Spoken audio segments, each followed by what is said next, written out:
নমস্কাৰ, সুপ্ৰভাত সকলোলৈকে। এয়া মই পদূলিমুখৰ পৰা ঘৰৰ ওলোৱা বাটটোৰ পৰা ভিডিঅ' কৰিবলৈ গৈছোঁ। আজি বহুত বেছি পানী হৈ গ'ল, সকলো ফালে পানীয়ে পানী, কেৱল পানী।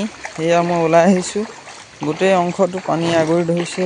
এই পানী, এনেধৰণৰ পানী ইয়াৰ আগতে আমাৰ অঞ্চলটোত খুব কমেই হৈছে। মোৰ মনত পৰা অনুযায়ী 2002 বা 2003, মই তেতিয়া খুব সৰু আছিলোঁ। সেই সময়ত এনেধৰণৰ বানপানী হৈছিলে গোটেই অঞ্চলটো। আপোনালোকে দেখিবলৈ পাইছে গোটেই অংশটো। ভাবিছোঁ আজি ফেচবুকত এই ভিডিঅ'টো সঞ্চয় কৰি থ'ম। এনে বানপানী কোনো অঞ্চলতে নহওক, কাৰণ বানপানী হ'লে কোনো সুখৰ কথা নহয়। বহু মানুহৰ বহুত বেছি সমস্যা হয় বানপানীৰ ফলত। এয়া গেটৰ সন্মুখত ওলাই অহা ৰাস্তা, সকলো চাব পাৰে। এইফালে আমাৰ গোটেই অঞ্চলটো পানীয়ে বুৰি পেলাইছে। গোটেই অংশটো একেবাৰে পানীয়ে পানী, গোটেই অঞ্চলটো। এই ৰাস্তাৰ ওপৰে পাৰ হৈছে পানী। এয়া ৰাস্তাৰ একাষে মানুহখিনি মাছ ধৰি আছে। এয়া পুখুৰীৰ পৰা পানী ওলাই গৈছে।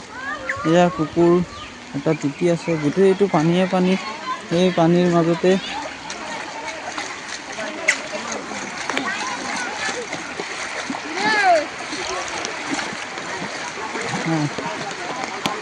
গোটেই মানুহখিনিয়ে মাছ ধৰি আছে, পানী হৈ আছে গোটেই।